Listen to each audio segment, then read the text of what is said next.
Добрый день, уважаемые коллеги, гости университета. Позвольте, мы начнем нашу работу круглого стола, который в рабочем таком названии называется «Развитие системы дополнительного профессионального образования в Брянском госуниверситете и в республике в целом». Уважаемые гости, коллеги, у нас сегодня присутствуют представители ряда наших районных управлений образования, начальники, специалисты, заместители, присутствуют наши коллеги из учебных заведений республики города Улан-Удэ, Брянский республиканский институт развития образования, наши коллеги из педколледжа. Проходите, пожалуйста. Кворум есть. Давайте мы начнем работу. И, естественно, я хотел бы слово предоставить нашему руководителю, ректору Брянского государственного университета, профессору Николаю Ильичу Мушкину. Спасибо.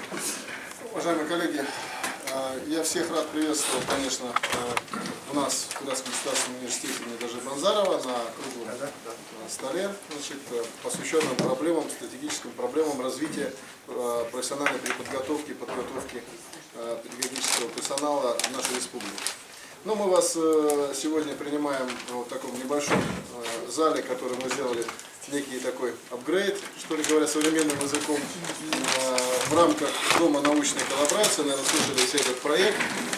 Мы один из двух победителей, участников этого проекта в рамках национального проекта образования Российской Федерации. 19 декабря будет торжественное открытие Дома научной коллаборации, причем оно будет одновременно в режиме онлайн со всеми вузами-партнерами, которые в Российской Федерации находятся. То есть это знаковое мероприятие, и мы сегодня находимся в одной из аудиторий, которая посвящена и входит, так сказать, в этот Дом научной коллаборации.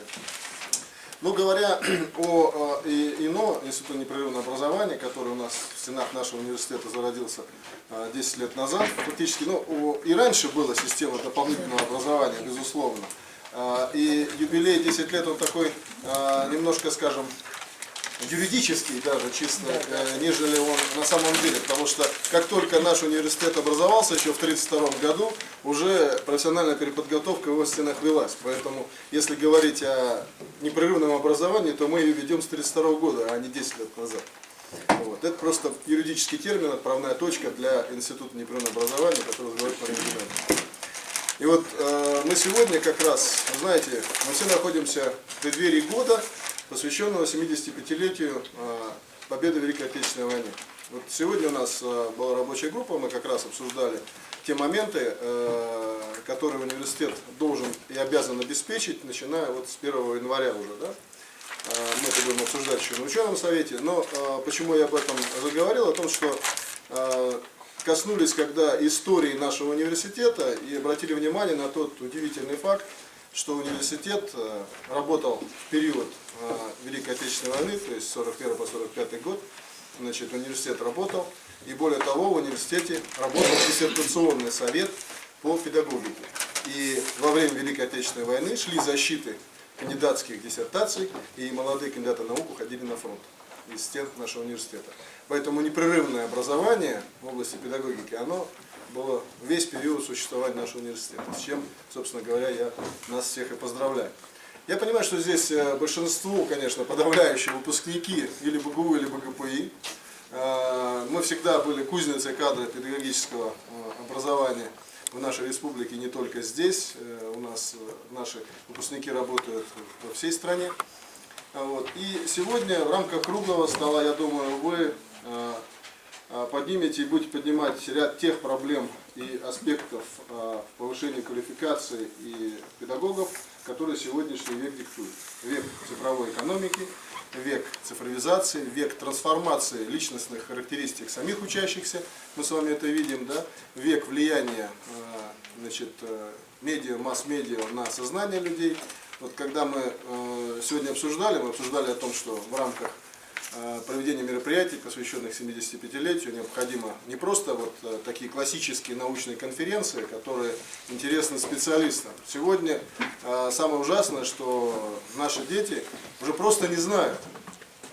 Мы смеемся, когда показывают по телевидению, показывают американцев, которые говорят, что в Великой Отечественной войне победили американцы, значит, да? Но мы с ужасом можем наблюдать, что и наши дети не знают авторов этой великой победы.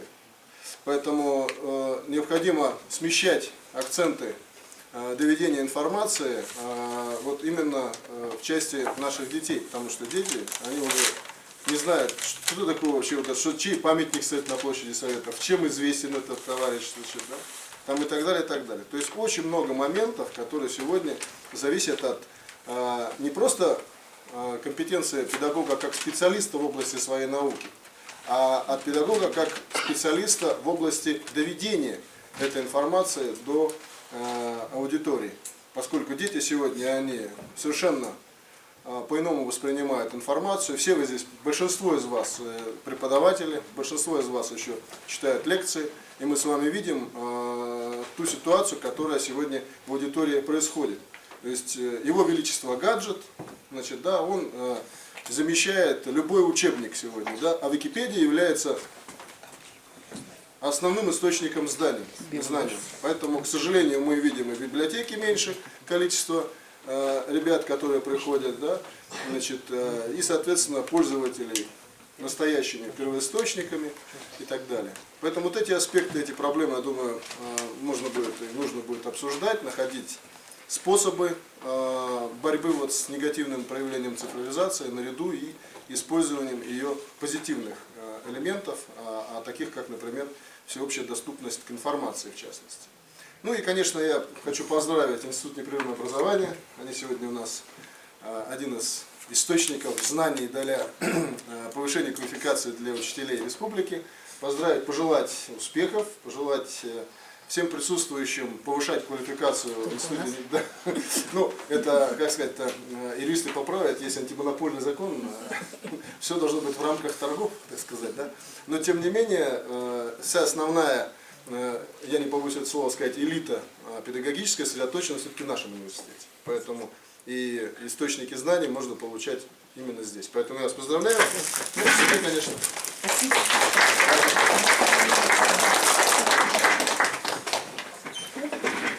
Перед тем, как придать слово Михаилу Александровичу Харитонову, я хотел бы обратить внимание на такой момент. Мы все его знаем, в нашем кругу его представлять отдельно не надо. Мы все, кто работает в системе образования, дополнительном профессиональном образовании, так или иначе тесно контактирует с органами власти республики. И в лице Михаила Александровича, председателя комитета по национальным отношениям и развитию гражданского общества, администрации главы и правительства Республики Бурятия, мы себя находим в понимании, и так вам слово. Уважаемые коллеги, я даже не знаю, с чего начать, потому что Николай Ильич затронул несколько тем, которые будут очень важны на следующий год и, наверное, очень важны для системы дополнительного образования. Действительно, 75-летие Победы – это ключевое событие следующего года. Вы знаете, что следующий год объявлен годом памяти и славы. Буквально недавно проходило общее собрание региональных дирекций. И, в общем, понятно, что этот год памяти и славы, он тоже выстроен полностью под идеологию 75-летия Победы. Но установка основная будет, что этот праздник не закончится 9 мая, он закончится только в декабре. Это будет большой цикл всероссийских мероприятий, которые, конечно, не обойдут ни научное, ни в первую очередь даже педагогическое сообщество. Это очень много интересных и разных проектов, которые связаны в том числе, наверное, и с другим форматом так называемой гаджетизации, да, когда нашим школьникам, вообще нашему населению будет предложено рассмотреть эту память в своей личной семье, в том числе через вхождение в самую различную систему от банка памяти до акции, которая называется «Свеча памяти», которую вы знаете, да, где тоже хотят предложить формат, который пройдет частично и в интернете. Поэтому, наверное, многим педагогам придется действительно задуматься на эту тему очень серьезно, потому что Недавно вот на нашем оргкомитете Победы наши ветераны говорят, в школе как быть, 4 часа преподается Победа Великой Отечественной войны. После этого мы удивляемся, что наши дети не знают, кто, когда и где победил. Да? И поэтому очень настоятельно на каждом заседании долбит наше уважаемое Министерство образования. Давайте что-то делать. Давайте придумывать различные формы, конкурсы и так далее, и так далее. Более того, сами придумывают эти конкурсы, проводят, в том числе с участием учителей и педагогов. Поэтому, конечно, мы понимаем, что в этой связи задача воспитания подрастающего поколения, в том числе патриотами нашей страны, патриотами, которые не только гордятся, но и знают свою историю, эта задача ложится, конечно, на наших педагогов. А для того, чтобы они могли ориентироваться во всех этих условиях, конечно, необходимо постоянно повышать знания, потому что мы понимаем, что даже тема Великой Отечественной войны, по сути дела, святая для нашей страны, все равно она будет вносить, наверное, какие-то коррективы в свое изучение, в свою подачу. И мы понимаем, что сегодня мы должны не только рассказать о истории своей страны, но и понимать, что происходит в других странах, да? Потому что если у нас есть наша победа, да, то, как уже было правильно сказано, у них тоже, оказывается, есть своя победа, и скоро мы будем соревноваться, кто был там важнее. И есть различные доктрины, есть страны, которые перестали праздновать уже День Победы и так далее, и так далее. И в этом отношении, конечно, педагог в этом процессе имеет очень большое значение. Ну, с Институтом непрерывного образования я пытался упорно вспомнить, сколько лет мы сотрудничаем. Не знаю, что было первично, то ли наше сотрудничество, то ли институт, потому что когда тоже стал очень серьезный вопрос по формированию межнационального согласия в нашей республике, и когда мы проводили соцопросы, как раз примерно 10-летней давности, 2007 года, мы увидели, что как раз среди молодежи, среди учащихся эта проблема стоит очень и очень остро. Но надо было найти очень хорошего, надежного партнера, и мы никогда не разочаровывались в этом партнере. Как раз этим партнером стал Институт непрерывного образования. У нас реализуется целый ряд мероприятий, в том числе республиканские конкурсы, республиканская конференция, на которой проходит повышение квалификации. Ну и надо сказать, что совместными усилиями мы, наверное, ситуацию изменили. У нас уровень межэтнической толерантности среди молодежи и среди другого поколения, он, в общем-то, выровнялся. Да? Это говорит о том, что реально вот эта вот сетевая система, когда институт привлекает лучших, проводит конкурсы, но эти лучшие идут в школы, они привлекают других учителей. Это разработка программ, разработка различных методических мероприятий, конкурсов, уроков и так далее. Все это дает свои результаты. И, в общем-то, эти результаты мы видим, мы ощущаем. Хотя, конечно, повода для успокоения, наверное, нет. Поэтому, конечно, мы при условии нашего антимонопольного законодательства, конечно, будем объявлять торги. Да, Марина Геннадьевна знает, как это все сложно дается. Но в любом случае, в качестве партнера мы видим только на сегодняшний момент нашу уже годами проверенный наш уважаемый институт. Ну и, Марина Геннадьевна, разрешите мне приятную миссию выполнить, вручить благодарственное письмо коллективу Института непрерывного образования Бурятского государственного университета имени Дажи Банзарова. Выражаю вам глубокую благодарность за активную трудовую и общественную деятельность, заслуги обучения и воспитания учащихся в духе патриотизма и вклад в укрепление межнационального согласия. Глава Республики Бурятия Алексей Самбуевич Садянов.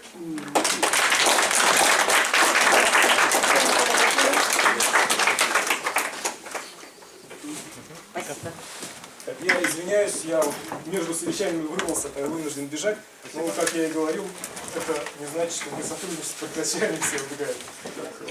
Не забудь наш подарок. Экологически чисто. Да. Трендинг. Спасибо. Дорогие коллеги, будем приступать непосредственно к работе. Ну, вы знаете, цель нашего круглого стола в том, чтобы обсудить современные, как говорится, тренды и проблемы развития дополнительного профессионального образования, готовность под видом вообще дополнительного образования. Дополнительное профессиональное образование – это повышение квалификации служащих, работников и профессиональная переподготовка. Здесь нам надо будет перед тем, как начать работу, обговорить регламент нашей работы. Я предлагаю до 5 минут докладчикам, и в ходе дискуссии по каждому докладу будем разговаривать. Да? Вот такой, наверное, момент в работе необходим. А сейчас я хочу предоставить первый доклад. Это Марина Геннадьевна Тюленова, директор Института непрерывного образования Брестского госуниверситета развития системы доп. Образования БГУ, опыт, состояние и перспективы. Добрый день, дорогие коллеги, гости, приглашенные. Мы очень рады видеть вас в Брестском государственном университете имени Даши Банзарова на таком для нас значимом мероприятии, потому что мы были созданы как структурное подразделение в 2009 году.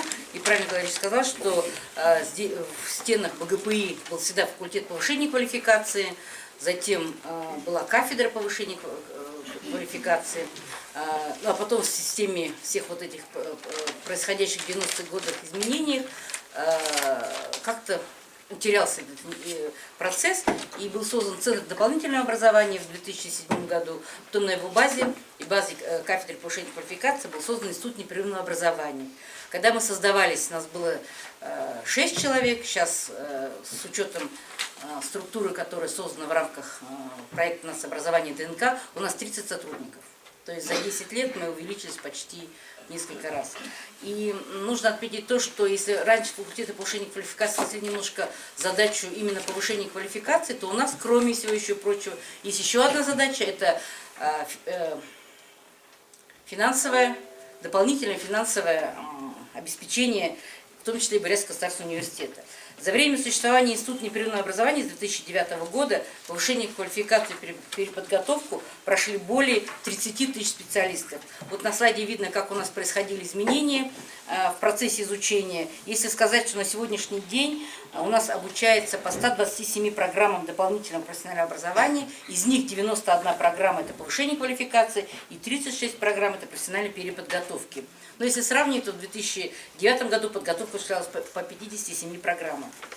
На слайдах видно динамика, да, программ и количество слушателей.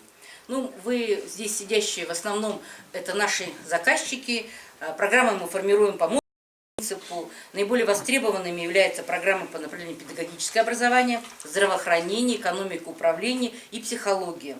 Программы повышения квалификации разрабатываются с учетом веяний времени, и очень успешными стали проекты, которые коррелируют между собой преподаватели разных факультетов. Например, когда начинался внедряться и реализовывался в ГОС нового поколения, такие программы имели очень большой успех. Мы проводили их как в БГУ, так и с выездом в районы: Жидинский, Хоринский, Тункинский, Баргузинский, Кабанский, Курумканский район. Также выезжали в Забайкальский край, в Петровск-Забайкальский, в Монголию, в российско-монгольскую школу. Вот по этим программам, которые по реализации в ГОС, было обучено почти 1000 человек. Были актуальны курсы повышения квалификации по проблемам внедрения инклюзивного образования, по обучению детей с ограниченными возможностями. Это тоже было около порядка 500 человек. Для реализации программ мы привлекаем не только наших преподавателей БГУ, но и передовых специалистов учреждений и предприятий Республики Бурятия. Сейчас совместно с отделом технического дистанционного обучения мы ведем работу по использованию программной оболочки Moodle для проведения дистанционного обучения в системе дополнительного профессионального образования. Но их количество, конечно, не может в данный момент удовлетворять потребности всего образовательного рынка. Институт непрерывного образования очень активно научился участвовать в госзакупках, что позволяет обучать региональных и муниципальных служащих участвовать в программах центров занятости. По этим программам были заключены и исполнены договора на сумму более 20 миллионов рублей. Новой программой, в которой ВУЗ принимает активное участие, стала программа про обучение предпенсионеров. Только за 2019 год было заключено 32 договора на сумму 1 миллион 200 тысяч рублей. Но самым таким нашим, мы считаем, достижением является целевая республиканская программа педагогического образования. Большую работу проводит ректорат БГУ по организации взаимодействия с правительством Республики Бурятия в рамках реализации этого знакового для системы образования проекта. Сейчас идет подготовка, у нас прошло обучение за 3 программы, более 700 слушателей по 15 востребованным школьным предметам с 2015 года. Сейчас у нас идет 4-я целевая программа, где обучается 177 слушателей со всех районов Республики Бурятия и города Улан-Удэ. Привлечены 8 факультетов институтов нашего университета. Для нас эта программа стала знаковой. Мы понимаем свою ответственность за подготовку учительских кадров для республики и уделяем большое внимание качеству реализованных программ. Сейчас идет подготовка к реализации 5-й целевой программы на будущий год. И я уже слышала, что сначала она была 9 миллионов, потом у нас осталось 8 миллионов, сейчас в этом году 6 миллионов. Но я так думаю, что почему-то нет представителей Министерства образования, хотя они обещали быть, что они обещают 5-ю целевую программу в размере 12 миллионов рублей. То есть получится увеличить количество служб. Поэтому, дорогие заведующие районного управления образованием, у нас есть возможность перейти, потому что мы все-таки стараемся качественно отнестись к этому процессу, хотя достаточно сложно. Да? Мы активно сотрудничаем не только с Министерством образования, но и с различными министерствами, ведомствами Республики Бурятии. Вот мы посчитали так, любой такой юбилей, это в принципе принимаем не как вот знак, а как маркетинговый ход, да, как реклама для нашего продвижения нашего института. Мы посчитали, мы обучили представителей более 500 предприятий различных. И самые востребованные это образовательные организации и медицинские учреждения. На данный момент мы считаем, что своим достижением тот факт, что в систему ДПО включены все факультеты и университеты нашего университета. Вот мы показываем все по степени, как сказать, привлеченных ресурсов на сегодняшний день факультеты, которые с нами сегодня работают. Вот в декабре была такая программа. Два вуза выиграли, ну, видимо, их больше вузов выиграли, но к нам обратились 2 вуза. Это Байкальский государственный университет из Иркутска и Финансовая академия при правительстве Российской Федерации из Москвы. Это целые программы по системе непрерывного образования. И вот самое главное, наши преподаватели активно включились. Более 100 человек прошли успешно повышение квалификации и очень достойно представили свои программы на суд зрителей. Вот из Москвы, даже из финансовой академии приезжала представитель, и она была очень так приятно поражена нашим качеством образовательных программ, потому что все-таки мы в системе работаем и пытаемся качественно представлять свой продукт. При подготовке к юбилейным мероприятиям, ну, вы уже знаете, мы тут целый месяц, у нас декада идет, да, начиная с конференции всероссийской, мы провели ряд мероприятий, и нами были проведены конкурсы для студентов и преподавателей. Здесь присутствуют победители конкурсов преподавателей на лучший учебно-технический комплекс и студенты, которые написали лучшие эссе про как непрерывная система обучения влияет на качество и дальнейшее трудоустройство. И студенты предоставили свои интересные рассуждения о том, как дополнительное образование может помочь им стать востребованными специалистами на рынке труда. А преподаватели представили достаточно очень высокого качества предоставили учебно-методические комплексы. Еще отметим также то, что за счет привлечения всех преподавателей в систему нашего дополнительного образования мы способствуем увеличению и доходов сотрудников БГУ, а это один из индикаторов эффективности высших учебных заведений. В 2019 году мы подали 2 программы на конкурс, и очень было приятно, мы получили статус лучшего учреждения дополнительного образования 2019 года.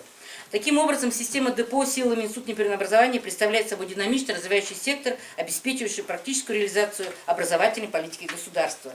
Мы принимаем активное участие в реализации нас проекта образования, обеспечиваем методическое и научное сопровождение проектной деятельности школ. Ну, вот наше участие в проекте «Успех каждого ребенка», уже Николай Ильич отмечал, привело к открытию на базе университета силами Министерства образования и нашего Брестского государственного университета привлечению дополнительных ресурсов Дома научной коллаборации имени Мархуза Петровича Хабаева. Вот на следующей неделе будет торжественное открытие в 12 вузах Российской Федерации в режиме онлайн этих домов научной коллаборации. Процесс там уже начался.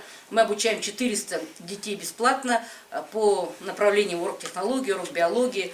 Вот уже сейчас начались курсы повышения квалификации, тоже 50 педагогов бесплатно обучаем. Поэтому это, в общем-то, я считаю, достаточно высокое признание нашего института. И теперь у нас выстроилась реальная система непрерывного образования. Школьники, студенты и специалисты. Ну, для наших преподавателей мы считаем, что вот еще мы слабо привлекаем студентов для реализации, хотя вот на фотографии видно, как мы вручаем 2 диплома по окончании вуза, он получает диплом свой по специальности и диплом по профессиональной переподготовке, что расширяет его возможности. Вот за 10 лет, конечно, обучилось меньше 100 студентов, о чем мы очень переживаем. Если будем привлекать каждого студента, то вообще было бы замечательно. То есть мы даем расширение возможностей. Поэтому мы считаем, что БГУ теперь способен обеспечить каждому нуждающемуся доступ к системе непрерывного образования и делать стараемся очень качественно. Ну, существует очень много проблем в системе ДПО, вы это знаете. Во-первых, это и средства населения, потому что почти все у нас происходит за деньги. Нужно нам еще улучшать материально-техническую базу. Очень приятно находиться в аудиториях таких отремонтированных отремонтирован специально для дополнительного образования. Мы хотим открыть мобильный компьютерный класс, улучшить работу по технике продажи образовательных услуг. Ну, что мы видим в перспективе? Мы считаем, что сейчас очень достаточно высокая конкурентная образовательная среда в Российской Федерации, но мы можем уже конкурировать не только на уровне Республики Бурятия, но и выходить на рынок Российской Федерации с большим количеством дистанционных программ, чем мы сейчас и занимаемся. Мы стараемся делать очень качественно наш основной образовательный продукт. Вторым мы видим то, что необходима интенсивная рекламная кампания, для чего нужно использовать социальные сети, новые информационные технологии, активно внедряться в цифровое образовательное пространство. Сейчас в рамках того, что мы говорим в рамках национального проекта образования, это информация для заведующих районных управлений образования, планируем создание районных образовательных площадок, которые бы стали нашими партнерами в проведении курсов повышения квалификации, в написании проектных работ. Есть опыт, например, такой со школы 49, Российской гимназии номер 59, Никольской средней школы. Вот здесь присутствуют представители частных образовательных учреждений сети РЖД, с Кабанским районом, с Селенгинским районом. Это позволяет нам помочь и учителям, и коллективам для развития, и привлечь дополнительные финансовые ресурсы. Поэтому, дорогие коллеги, десятилетие Института непрерывного образования – это результат нашего с вами совместного труда, и мы надеемся, что наше дальнейшее сотрудничество позволит сделать систему дополнительного образования Республики Бурятия более эффективной и результативной. Спасибо за внимание. Спасибо, Марина Геннадьевна. Хотел бы обратить ваше внимание, хотя у нас официально мероприятие проходит в рамках десятилетия Института непрерывного образования, но мы говорим о развитии всей системы доп. Образования в ВУЗе. Потому что у нас курсовая подготовка в рамках дополнительного образования, профессионального образования существует автономно на факультетах, в институтах, на кафедрах и так далее. Вот, например, не так давно в медицинском институте уже оформился отдельно Центр дополнительного профессионального образования врачей, который работает вместе с ИНО в рамках своего профиля и так далее. У нас есть и различного рода структуры внутри факультетов и институтов в рамках дополнительного образования детей и взрослых. Это малый МИ, малый физтех и так далее. Поэтому тут, в принципе, поле для обсуждения проблем, тенденций в развитии дополнительного образования. Пожалуйста, коллеги. Вопросы, замечания, предложения? Сначала все Да, ну а потом мы обсудим. Хорошо, давайте так, если предлагаете таким образом. Так, у нас от Министерства образования и науки Республики пока Галина Николаевна заявленная не подошла. Я хочу представить слово Любовь Тельмина вам. Попозже? Ладно. Тогда Нина Жабцина Дагбаева, директор педагогического института университета, докладом о развитии дополнительного образования в сфере педагогики. Уважаемые коллеги, вы уже слышали, что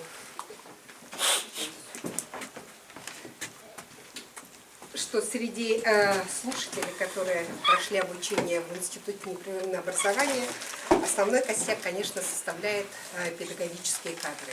Вот об этом мне хотелось бы немножко рассказать, какие есть у нас плюсы, минусы, какие проблемы возникают, пользуясь тем, что вот сегодня у нас есть директора школ, заведующие районными управлениями образования. Действительно, мы живем в такой период, когда вот есть новая парадигма, красивые 3 буквы L, lifelong learning, то есть обучение в течение всей жизни. И понятно становится, что учиться это никогда не рано, никогда не поздно. Вот из тех цифр, которые Марина Геннадьевна озвучила, действительно большая доля приходится на педагогические кадры.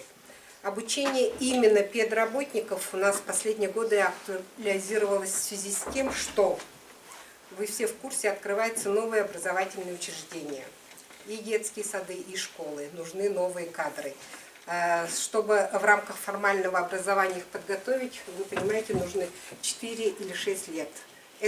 А кадры нужны уже сегодня и сейчас. Поэтому, конечно, переподготовка, повышение квалификации – один из способов восполнить вот этот дефицит. Старение педагогических кадров, об этом тоже все в курсе. К сожалению, есть фактор, как нежелание молодых идти работать по специальности. Вот мы ежегодно делаем мониторинг, как распределяется. Но чисто, которые у нас в пединституте обучаются, они доходят до школы. Но очень многие, которые мы хотели бы, например, на факультете иностранных языков, через институт, ребята, которые получили 2 языка, к сожалению, не идут в школы работать. Потребность есть, естественно, в обновлении знаний тех, кто уже работает. И в связи с этим вот, в целом есть большая потребность в обучении педкадров. Если говорить по цифрам, я взяла просто последние 2 года. Это не считая тех, которые у нас по целевой программе проходят через Институт непрерывного образования.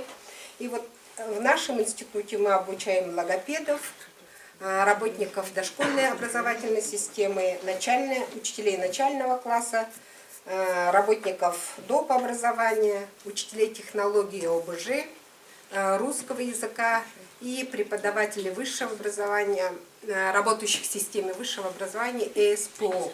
Вот получилось более 600 человек. Что хотелось бы мне сказать вот очень кратко по каждому из этих профилей. Например, вот логопедов. Есть очень большая мотивированность. Те, которые приходят, хотят действительно овладеть этой специальностью. Но в то же время мы считаем, что нет достаточной информационной поддержки. И когда мы уже начинаем обучение, у нас есть проблема в стажировочных площадках. Мы берем одни и те же школы, они уже немножко подустали. Поэтому если есть вот, среди городских желающие подучиться, мы бы с удовольствием их использовали. Вот я здесь просто показываю план, для чего. Потому что многие, которые приходят на переподготовку или на повышение квалификации, приходят немножко, ну, так скажем, прямо с легковесным настроением, что ну, можно вот посидеть, отметиться, убежать и потом получить в конце концов какую-нибудь корочку. У нас все по-взрослому. У нас есть план учебный, где есть и общепрофессиональные дисциплины, и специальные, и практикумы, и стажировки, и итоговая работа в виде дипломной работы. Поэтому многие, начиная обучение, убегают, потому что не ожидали, что будет такая большая нагрузка. Следующее. Вот при обучении начальных классов очень сложно учить тех, у которых не было базового образования. А наши столько методик: русский, математика, изобразительное искусство, и физкультура, и все, и музыка. Тоже, когда совсем нет никаких знаний, переучить их, по сути, невозможно. Предметников, которые отправляют у нас со школ, очень часто случаи, и учителя сами признаются, что мы пришли учиться на всякий случай. Но мотивация, вы понимаете, не самая высокая для того, чтобы действительно овладеть этой специальностью. Очень много отправляют почему-то именно при обучении для начальных классов пенсионеров. И вот они сидят на курсах, и мы заведомо понимаем, что вряд ли он будет теперь по переподготовленному профилю заново работать. Видимо, просто бывают случаи, когда вот некого отправить, давай ты езжай. Но мне кажется, вот это не выход для нас, для всех. И поэтому для целевиков бывает очень такой призрачный выход, насколько они действительно дойдут до школы. А в целом, вот когда мы курсы переподготовки делаем, 8 месяцев, конечно, маловато. Что касается дошкольников, то здесь мы уже все категории обучаем. И воспитателей, и до нянечек дошли, и младших воспитателей. Здесь тоже не всегда бывает очень такая сильная мотивация. Для целевого тоже мало времени. И вот когда мы делаем коммерческий единовременный набор, очень часто бывает, человек 5 зарегистрировалось, больше нету, и потом эти устают ожидать и уходят, ну вот, Владимиру Царежаповичу или ну, еще куда-либо, иногда даже в сельхозакадемию. Поэтому мы здесь хотим как выход взять перевод теорчасти на дистанционное обучение и так называемое обучение, особенно в районах, обучение на рабочем месте. Это вот такая парадигма, которая тоже давно есть в зарубежной практике. Вот мы могли бы, вместо того, чтобы вы 20 человек из района отправляли, ну, например, Курумканского, выехать на место 5-6 человек и там обучать в течение определенного времени. Ну, по учителям технологии уже очень неудобно, что мы их объединяем, но мы объединяем тоже из тех же соображений, что их бывает маловато одних, вместе как-то группа создается, а когда совсем большие группы, у нас мастерских места не хватает. Ну, то есть вот такая проблема. Что касается обучения учителей русского языка, мы здесь не конкурируем с нашим институтом филологии, мы обучаем наших старшекурсников, которые готовятся стать учителями начальных классов, с тем, чтобы они прошли переподготовку, ну, как некая форма их социальной защиты, поскольку они приедут потом в село, они могут и начальные классы, себе класс взять, да, и плюс в старших классах преподавать русский язык. Ну, вот примерно такого рода проблем, конечно, много, но вы понимаете, что сегодня, согласно этой концепции, надо обучать все возрастные группы, все навыки области знаний, использовать все возможные способы, чтобы каждый и все имели возможность развиваться.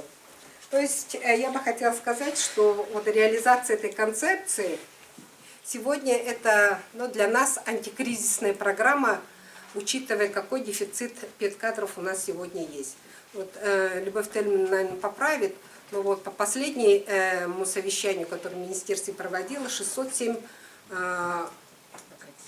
вакансий для педработников в образовательных учреждениях. И для того, чтобы их как-то чуть уменьшить, ну, хотелось бы, чтобы мы вместе с вами работали, и понимая, что мы выполняем очень сложную задачу. И от того, вот, как каждый отнесется к выполнению вот своей роли в этом сложном процессе, будет все-таки общий результат. Но вместе с тем, поскольку сегодня праздник, мы хотим от Педагогического института с удовольствием поздравить весь коллектив нашего Института непрерывного образования и сделать такой небольшой подарок, Мария Геннадьевна, вот такую гламурненькую мышку накануне Нового года, с тем, чтобы на будущий год они безмерно плодились в виде слушателей и новых курсов.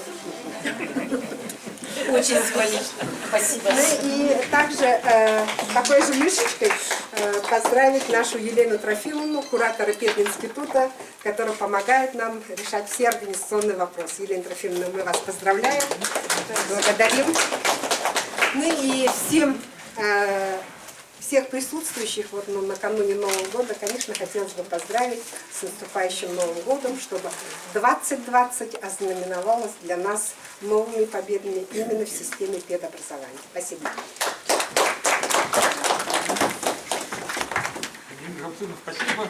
Очень идея непрерывности образования в новом ключе. Так. Ну, Любовь Тельмановна у нас готова. Слово представляется Струбковой Любовь Тельмановне, заместитель председателя комитета по образованию города Улан-Удэ. Добрый день, уважаемый Николай Ильич, Марина Геннадьевна, коллеги. Ну, в первую очередь, я от администрации города, от комитета по образованию хочу поздравить с вашим небольшим юбилеем. 10 лет круглая цифра. И хотелось бы пожелать, чтобы накопившийся опыт за все эти 10 лет помог вам, помню как, он у вас уже сложившийся опыт и ведет вас вперед. И я знаю, что в системе образования города, для системы образования города вы играете большую, значимую роль. Ну, в связи с теми обстоятельствами, о которых я чуть попозже скажу. Значит, в городе у нас работает всего педагогических работников около 5000. Из них это 2600 это учителя наших школ, 700 это педагоги доп. Образования, 1500 это воспитатели. Ну, надо сказать, что в связи со строительством новых садов, о которых уже Нина Жамсуевна сейчас сказала, мы сегодня значит, занимаемся тем, что мы привлекаем, скажем так, педагогические трудовые ресурсы, которые станут педагогами наших дошкольных образовательных учреждений, обучаемых, в том числе и по таким специальностям, как воспитатель, старший воспитатель есть, ну, особенность такая, и педагогические работники, это музыкальные руководители, инструкторы по физической культуре и так далее. Ну, если говорить значит, о том, что ежегодно мы испытываем кадровый голод, да, об этом мы постоянно говорим, и для школ у нас буквально на апрель бывает вакансий более 150. Ну, мы готовимся к новому учебному году, и когда собираем вакансии с наших образовательных учреждений, то вот эта цифра, она ежегодно у нас бывает от 130 до 150. 1 сентября, конечно, мы закрываем многие ставки вакансий тем, что учителя работают у нас на 1,5 ставки и более. Мы закрываем где-то на 70-80% это учителями, которые приезжают к нам в сельских районах. И, конечно, у нас есть молодые специалисты, которые приходят из Бурятского педагогического колледжа и с нашего Бурятского университета. Доля молодых специалистов со стажем до 3 лет у нас она стабильна, она где-то около, ну, скажем, 3% от общего количества учителей. Даже первые 2 года, если эта цифра держится, то на последующие года до 7, до 6, до 5 лет эта цифра начинает падать, потому что года 2 выдержав стены школ учителя у нас, они уходят в другие сферы деятельности. Но есть потом, опять-таки, мы динамику прослеживаем, значит, после возрасте от 32 до 37 доля этих учителей прибавляется, потому что некоторые, побродив по другим сферам, возвращаться начинают. Ну, это маленький процент. Проблема сегодня с кадровым дефицитом, конечно, в большинстве своем решается через курсы профессиональной переподготовки. Это за последние 3 года за счет средств Министерства образования мы выучили, переобучили на смежной специальности 160 учителей. Сегодня у нас 160 человек учатся на курсах профессиональной переподготовки на воспитателей. Ну, вот они у нас учатся в нашем институте, в РИОПе. Кроме того, каким образом мы решаем проблему дефицита кадров? Через целевую подготовку. В этом году мы очень активно начали работать с этой категорией школьников. Сейчас мы ведем опрос, мы ежегодно проводим опрос среди учащихся выпускников 9-11 классов, хотят ли они стать педагогами. Простейшая анкета, но простая анкета, она более объективные результаты дает, и, ну, скажем так, объективная картина. В прошлом году, сейчас вот не вспомню цифру, по-другому написала, в этом году мы завершим, и, конечно, мы покажем, какие цифры у нас появились.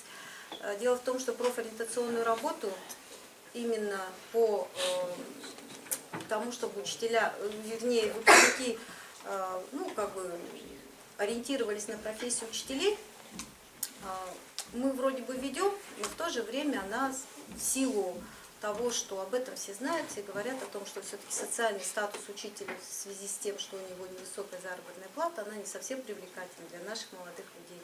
Но, тем не менее, значит, сфера образования, она широко, медийно представлена. В последний год у нас очень активно мы рекламируем наши образовательные учреждения, педагогов, которые работают. Но это один из механизмов, скажем так, привлечения детей к нашей профессии. Если говорить о наших руководителях, то на сегодня с вашей помощью Педагогический институт и Институт непрерывного образования, все наши руководители имеют дополнительную специализацию в области управления. То есть те требования, которые Рособорнадзор нам представляет, мы выполнили. Сейчас активно ведется работа с нашими заместителями руководителей для того, чтобы они приобретали дополнительную специализацию. Ну и, конечно, ежегодно мы делаем заявки в Министерство образования для того, чтобы эти средства выделялись. Если говорить о предложениях, которые мы знаем, что вы активно привлекаете к семинарам, различным конференциям наших педработников, они участвуют, мы это знаем, видим. Конечно, это замечательная сторона общей нашей деятельности. Я думаю, что большую поддержку, уверенно знаю об этом, большую поддержку наши школы получают от нашего педагогического института, Института непрерывного образования, факультетов в развитии грантовой деятельности. Вот если сравнивать цифры с 2017 годом, в 2017 году мы выиграли грантов всего лишь, город Улан-Удэ, наше образовательное учреждение, на 11 миллионов. В 2016 году, в 2017 мы выиграли уже на 16 миллионов, а в этом году, учитывая тесное сотрудничество с нашими профессорами, с нашими учеными, наше образовательное учреждение выиграли грантов на 62 миллиона. Причем по современным, самым трендовым темам, которые связаны с новыми направлениями в сфере образования, это робототехника, это цифровая сфера. Вы знаете, что национальные паспорта образования, такие как «Успех каждого ребенка», современная школа, цифровая образовательная среда, они просто заставляют наши педколлективы изучать эти направления, делать какие-то проекты и, конечно, с помощью ученых их выигрывать. Я вот хочу просто как в качестве предложения продолжить эту работу в тесном сотрудничестве, потому что при уже реализации этих проектов требуется и хорошая научная составляющая, потому что инновационное — это все новое, которое входит, оно требует научно-методической поддержки. В целом, конечно, мы очень довольны тем, что мы с вами тесно сотрудничаем. Я хочу пожелать, чтобы эта работа продолжилась. И поздравляю вас. Хочу вручить приветственный адрес и букет цветов от нашего нового председателя комитета по образованию, в том числе.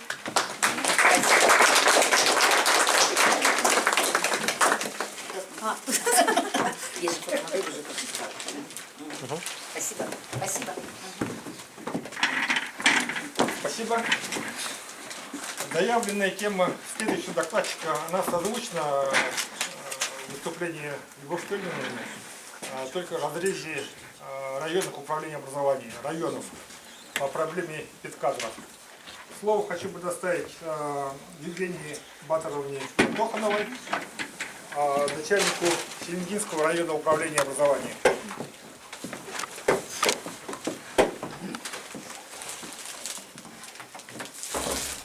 Уважаемая Марина Геннадьевна, уважаемый Николай Ильич, уважаемые коллеги, сегодня вдвойне приятно присутствовать на первом небольшом юбилее нашего Института непрерывного образования, с которым наш район очень тесно сотрудничает.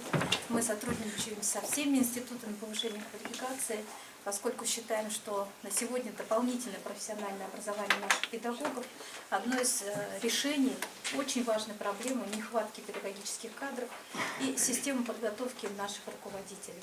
И в этом плане институт, Марина Геннадьевна, всегда отзывается на наши потребности, наши запросы, всегда очень качественная подготовка идет, и хотелось бы выразить от всей системы Селенгинского районного управления образования, всей системы образования Селенгинского района признательность в таком совместном тесном сотрудничестве.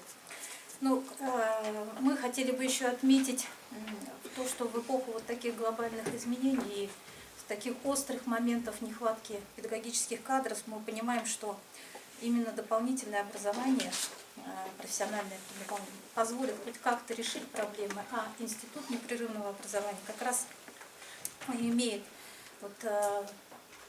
формы работы, которые предусматривает институт в своей работе, это и адресная поддержка работы с целевой аудиторией, и баланс лекций и практических занятий, продуманная подача методологии, гибкость и конкурентоспособность программ как раз позволяет институту непрерывного образования оставаться в числе лидеров в системе дополнительной профессиональной подготовки.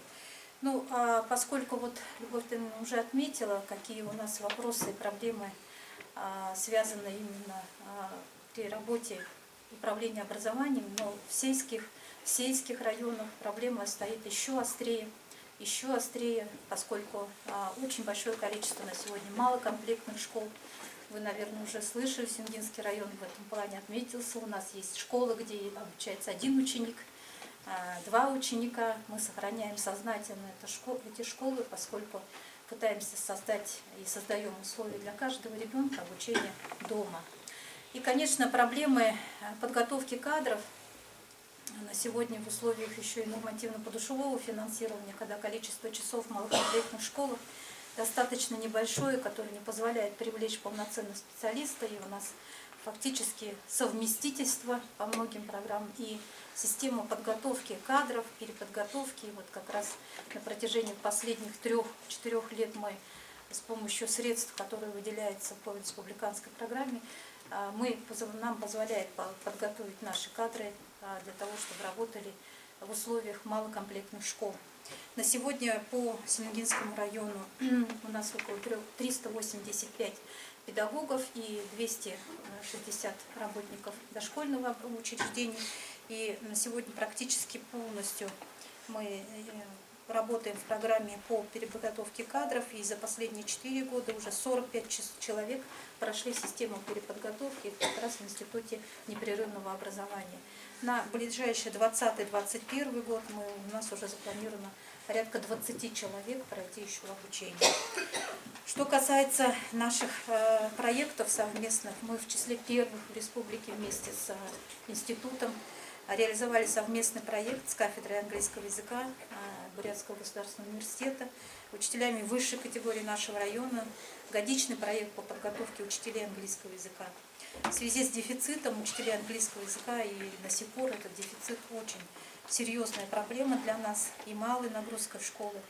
12 учителей начальных классов малокомплектных школ, начальных и основных, тогда прошли курсы переподготовки и получили специальность учителей английского языка и смогли успешно работать по новой специальности. В 2012 году мы с вами совместный проект разработали по разработке новой модели аттестации руководителей образовательных учреждений. На сегодня 100% руководителей района прошли курсы переподготовки по управлению системой образования. И мы сейчас уже буквально вчера у нас в нашем районе 15 человек еще из числа кадрового резерва, вновь назначенных руководителей совместно с институтом, уже на месте. То есть институт активно откликается и приезжает к нам в район, уже на месте работают с нашими молодыми кадрами, подающими надежды в качестве руководителей, и очень активно, интерактивно. Наши слушатели были очень довольны. Мы надеемся, в этом плане мы продолжим работу. Ну и, конечно, система подготовки по всем специальностям, и вот такие специальности, как психология, логопедия, подготовка наших дефектологов, тоже эти программы, которые сейчас развиваются, нам очень необходимы, очень важны. Дальше. Институт, конечно, очень активно откликается на работу с огромной массой наших педагогов в рамках августовских конференций, совещаний. Марина Геннадьевна всегда откликается вместе с Ириной Владимировной Мацкевич. Мы очень благодарны вам за совместную работу по проведению форцай-сессий наших педагогов. Мы активно в этом плане работаем. Да, и очень хорошие результаты. И у нас уже впереди наметились на этот будущий год хорошие планы совместной работы. Надеюсь, это все будет реализовано. Ну и, конечно, в рамках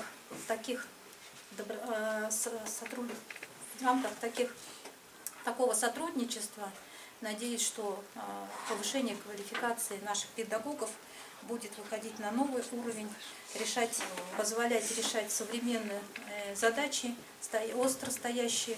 То есть на сегодня нехватка кадров, острая нехватка кадров, она фактически по всем специальностям,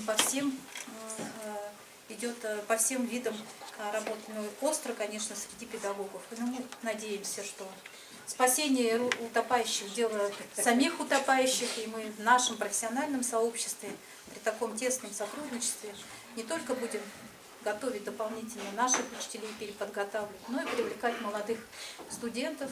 И видя, что здесь присутствуют будущие, надеюсь, учителя, хотим вас приглашать в наши районы работать. В 2020 году уже начнет работать программа «Земский учитель». «Земский учитель», приезжайте к нам в район. У нас хорошие условия, школы развиваются, близкое расположение. Рекламные акции На начались. Елене Батровне молодые Да. студенты, Да. все мечтают стать директорами школ. Да. Сначала учитель надо поработать. Будем рады. У нас некоторые руководители школ буквально с учительской скамьи становятся руководителями и работают при такой подготовке и поддержке. И будем рады, чтобы молодые кадры, у нас ежегодно в нашем районе приезжает более 15 учителей, и фактически все остаются работать.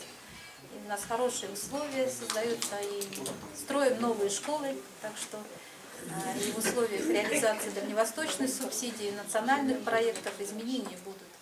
Ну а всему институту разрешите от всей системы образования Семигинского района вручить адрес. И здесь мои коллеги, мы совместно вручим. Спасибо. Спасибо большое за предложение. Что приехали, нашли время, потом продолжим. Я прям смотрю. Спасибо. И поздравляем всех коллег с юбилеем. Желаем творческого долголетия, профессиональных успехов, крепкого здоровья. И с наступающим Новым годом. Спасибо. Евгения Батровна, большое спасибо.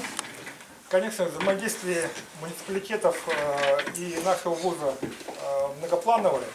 И одна из точек соприкосновения, вот я видя затравки для разговора, хочу напомнить вам о проекте педобразования. Четвертая программа это идет. И, естественно, мы видим огрехи в нем. То, что мы изначально задумывали, когда это дело начали инициировать, мы задумали так, чтобы наши выпускники через эту программу, закончив, придя в школу, влили свежую кровь, что называется, да, в школы, и трудоустроились. То есть много задач мы надеялись решить. Но, как бывает иногда, мы попали в формальные препоны, у нас появились. Ну, в частности, допустим, директор школы не может стороннего человека, да, студента взять и направить от своей школы на обучение и так далее. Потому. Здесь есть разные варианты. Мы об этом будем говорить на совещании начальников районных управлений образования после коллегии очередной, когда все будете коллеги вместе, и там, чтобы это наше предложение дошло до адресатов. Ну, например, в виде затравки можно сказать так. Можно было бы формально на 0,1 там какую-то ставки и так далее уже трудоустроить выпускника. У нас есть такая практика. Да, такая практика. И вот его в массовом таком ракурсе можно было бы использовать. То есть это один из вариантов. Вариантов еще на это можно найти. Вот это в виде как предмет для разговора на будущее. Далее у нас коллега Владимир Станиславович Сыренов, руководитель Бурятского республиканского института образовательной политики, со своим докладом. Ну, добрый день, уважаемые коллеги. Я хотел бы сказать, что у нас формат собрания немножко другой, и регламент определенный есть, поэтому я, наверное, буду говорить не о том, что я готовил, а о том, что я сейчас рассуждаю, хочу озвучить. Во-первых, я хочу поздравить наш институт непрерывного образования 10-летний юбилей, пожелать им творческих успехов, профессионального саморазвития и достижений, в первую очередь. И не случайно институт признан лучшим учреждением дополнительного профессионального образования России в 2019 году. Для меня институт это не сторонняя организация, я, вы знаете, до сих пор являюсь сотрудником БГУ, не только ректором института. Но и я хотел бы сказать, что достаточно у нас было во времена работы в университете сотрудничество как раз по проведению курсов повышения квалификации с педагогами общеобразовательной организации. Ну, в частности, тема инклюзивного образования, когда она актуализировалась в связи с предстоящим на тот момент принятием 2 стандартов для детей с нарушением развития, вы знаете о них, да? Вот эти работы мы проводили. И в этом плане я думаю, что я не думаю, что существует противоречие между вообще учреждениями дополнительного профессионального образования значительное количество, их должно быть больше. Сегодня на рынке труда образования появляются частные образовательные организации, такие как он называется, недавно узнал, колледж, который за 1500 рублей 72 часа курсы проводит, да, и программу переподготовки предлагает за 9000 рублей. Это колоссальный интерес вызывает у тех людей, которые хотя бы имеют удостоверение, некие документы, однако в содержательном плане здесь есть вопросы. Так вот я о чем хотел бы сказать, уважаемые коллеги. Значит, у каждого учреждения дополнительного образования есть свое поле деятельности, оно имеет свою специфику, так же, как и наш институт. Я хотел сказать, что вот позавчера в Москве проходило совещание ректоров институтов развития образования, институтов повышения квалификации. Я, к сожалению, не мог присутствовать, а отправил проректора по науке, доктора философских наук Гулгенова Арину Сидельжаповну. Вот там принимались очень серьезные решения. Вы знаете, что в недавнем прошлом был ликвидирован институт, вернее, Академия повышения квалификации, наше головное учебное заведение, переведен статус центра, что возникало для нас очень много вопросов. И сегодня было, вернее, в эти дни, за эти предыдущие 2 дня было принято решение о переходе, разработке, вернее, новой модели дополнительного профессионального образования, ориентированной на персонификацию курса повышения квалификации. И второе – это проведение практических, лабораторно-практических занятий на базе стажировочных площадок. Вот сегодня вся наша деятельность, я вчера в 32-й школе об этом говорил, сегодня мы должны, наверное, институт методистов воссоздавать, потому что, вы знаете, на уровне не только школ, но муниципалитетов и в том числе педагогических вузов во многом утрачены были методические службы. Людей, защищавшихся по специальности 13002 по разным предметным областям, их значительно сократилось. И это не является сегодня такой, как бы, интересной темой. И в этой связи я думаю, что сегодня стоит задача как раз решения вопросов именно по методическому обеспечению. В недавно прошедшем совещании в Москве, итоговом совещании, Сергей Сергеевич Кравцов, мы обещали, что Институт образовательной политики в 2020 году все образовательные программы переведет на персонифицированный характер.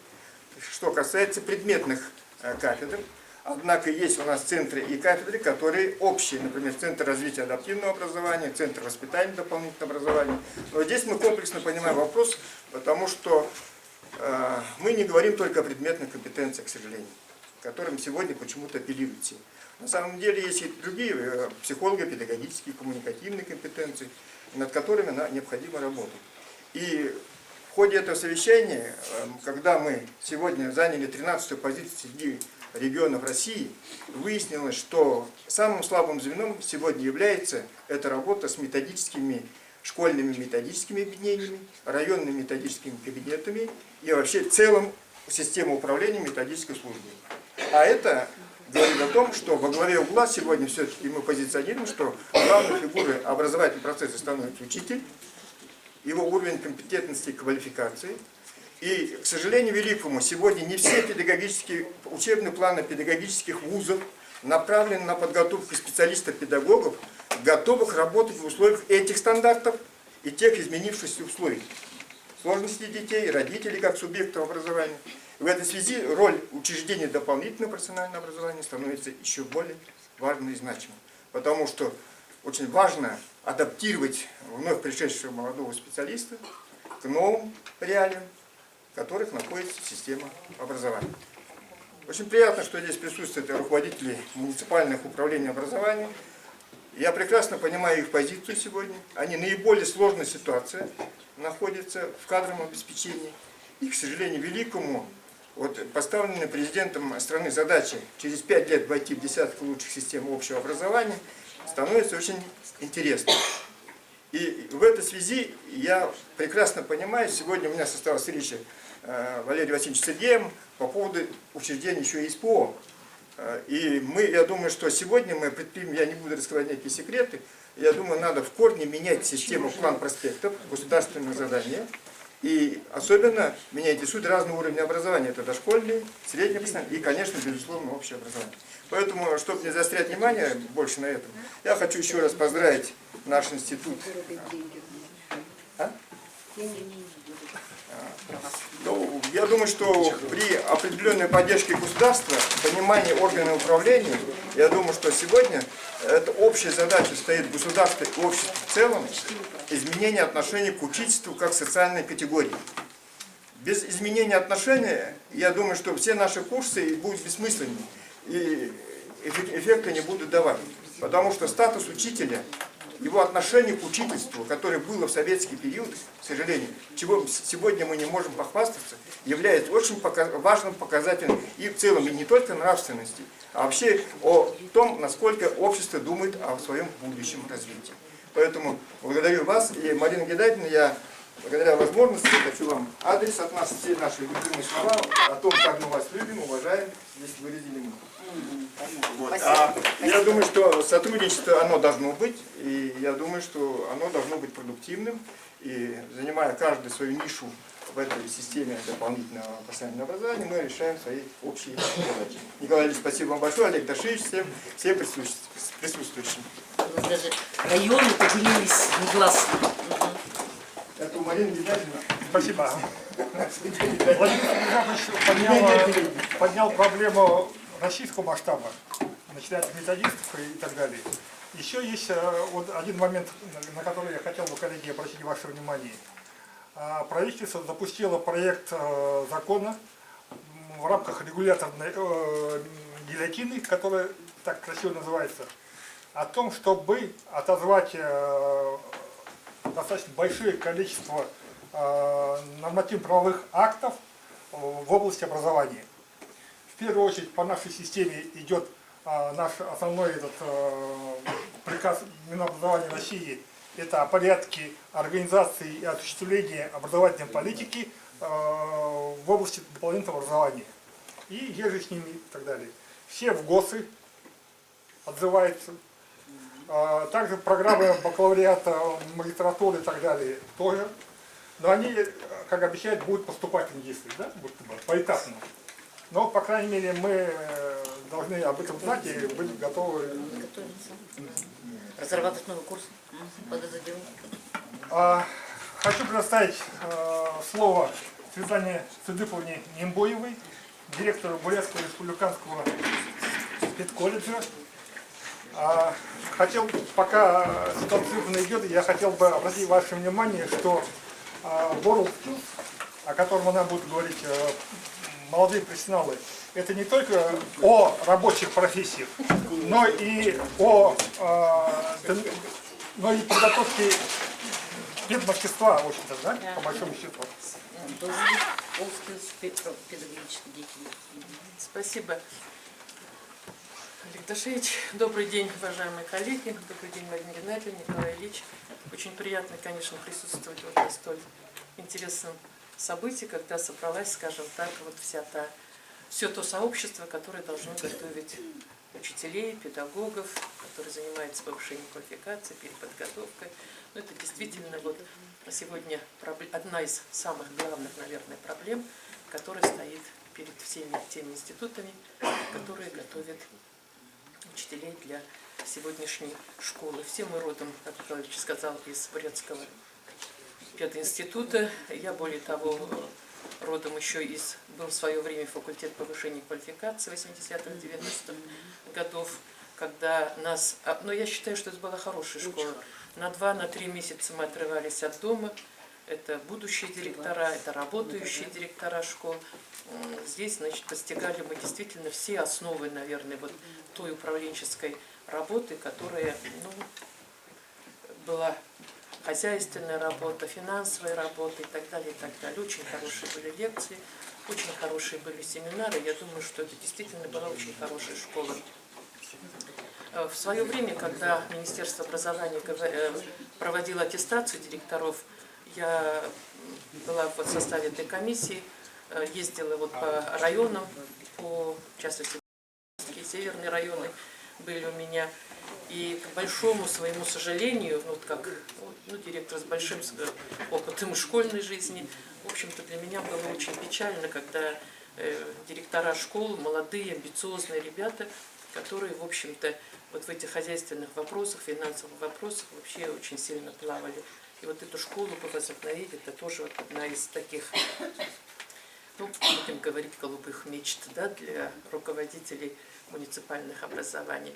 Ну, а только что отгремели фанфары 6-го регионального чемпионата WorldSkills, в котором наш педагогический колледж принимает уже 6-й раз участие. Мы начинали с одной компетенции дошкольное образование.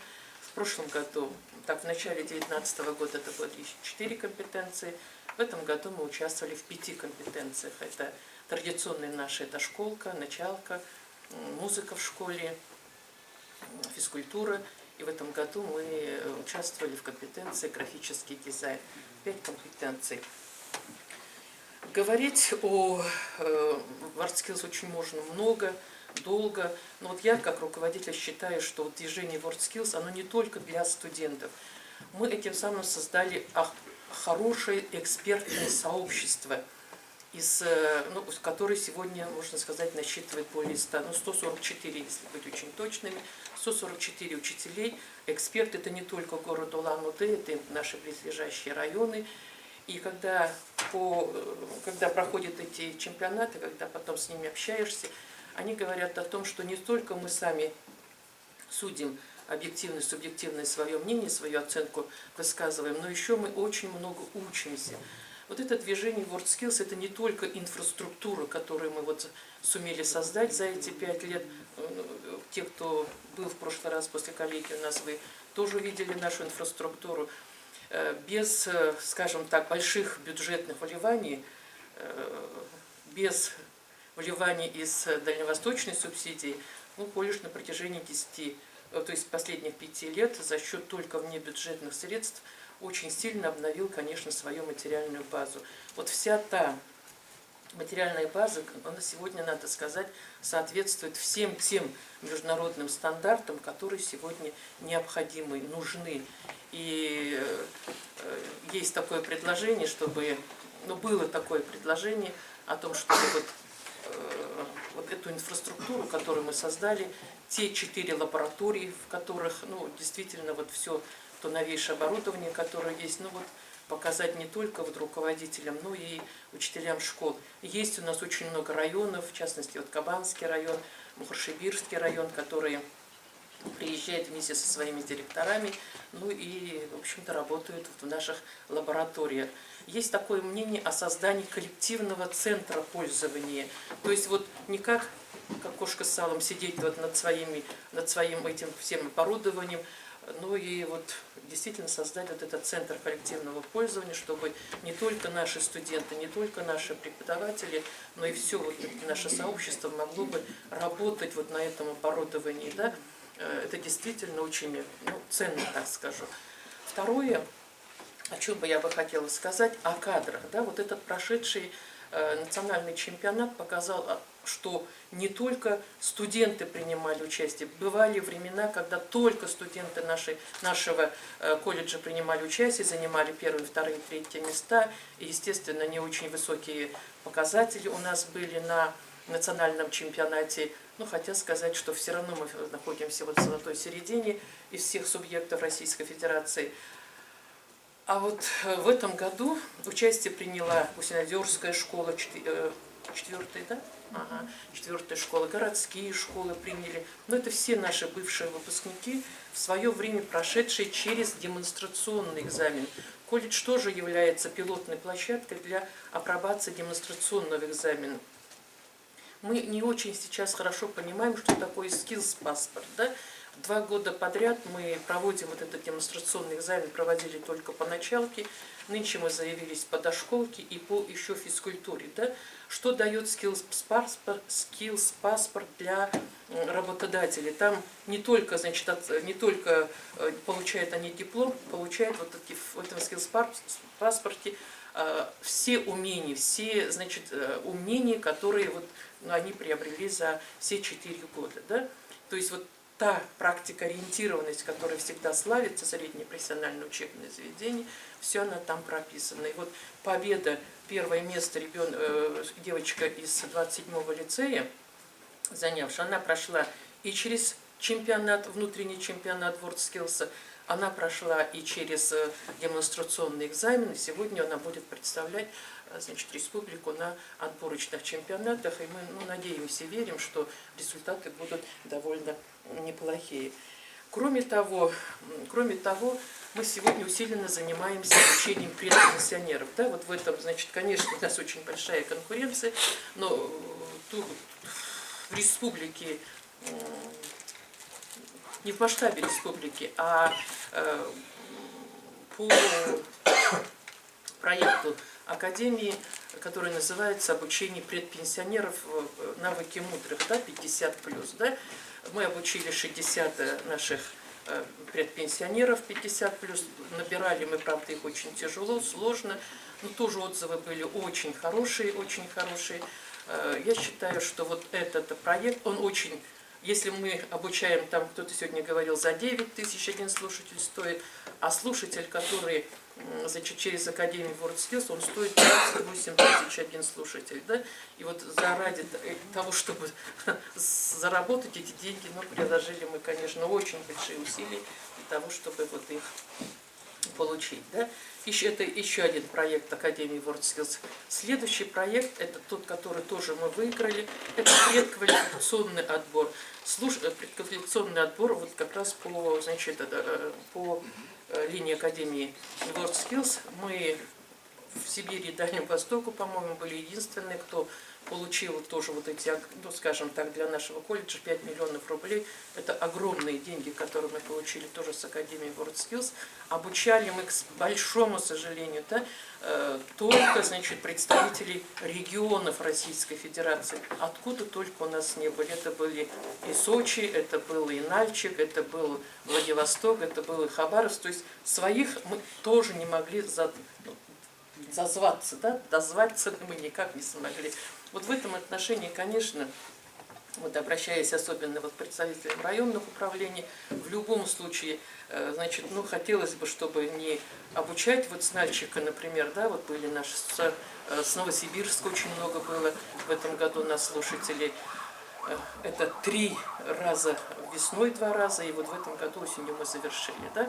Хотелось бы, конечно, чтобы здесь участие принимали и наши муниципалитеты. Хотя вот выходим на муниципалитеты, пишем письма и так далее, и так далее. Да?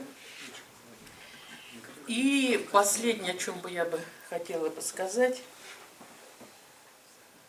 Так еще, уже по своим многословиям, видимо, уже все сказала, наверное, да? Ну и еще по предпенсионерам. Мы еще будем с ними заниматься, этими предпенсионерами. И хотелось бы, конечно, чтобы в будущем году тоже, значит, приняли участие в наших курсах. У нас имеется 3 сертифицированных эксперта. Если в Республике Бурятии всего 9 сертифицированных экспертов, скажем, в Академии, да, из них 3 наших сертифицированных эксперта. Это по компетенциям начальной школы, по компетенции физкультура и компетенции музыка в школе. С нашим уважаемым институтом непрерывного образования мы работаем, как говорят, душа в душу, да, нюр в нюр. И хочу на все наши пожелания, все наши хотелки, всегда очень тепло институт отзывается. Я считаю, конечно, должна быть здоровая конкуренция, не без этого, но как, у нас Марина Геннадьевна, как энергоджайзер, всегда впереди, всегда, значит, нас всех за собой ведет, но тем не менее, все равно конкуренция должна быть, конкуренция двигатель прогресса. Да? Мы вам такой, значит, приветственный адрес от большого коллектива педагогического колледжа, сертификат на энную сумму денег для канцтоваров, потому что для канцтовара. Это очень важно. Спасибо. Потому что как бы ни было цифра, но все равно канцтовары никуда не денешь бумагу с ручку и перо. Да? Пока еще не. Спасибо. Действительно, БРПК сегодня является не только в республике, но и в Восточно-Сибирском регионе, в Сибирском, лидером в области развития движения WorldSkills по спецпрофилю. Мы будем на следующие проситься к вам, потому что у нас тоже в колледже уже есть первые наборы по педдисциплинам, по специальностям. В этом году мы вот в том чемпионате региональном заняли второе командное место по профилю туризм. То есть нам уже какие-то есть у нас надежды на дальнейшее будущее. Наш вуз вошел в систему WorldSkills среди вузов, Координационный совет. То есть у нас тоже впереди, в общем-то, много дел, и мы будем рядом с БРПК учиться опыту и так далее.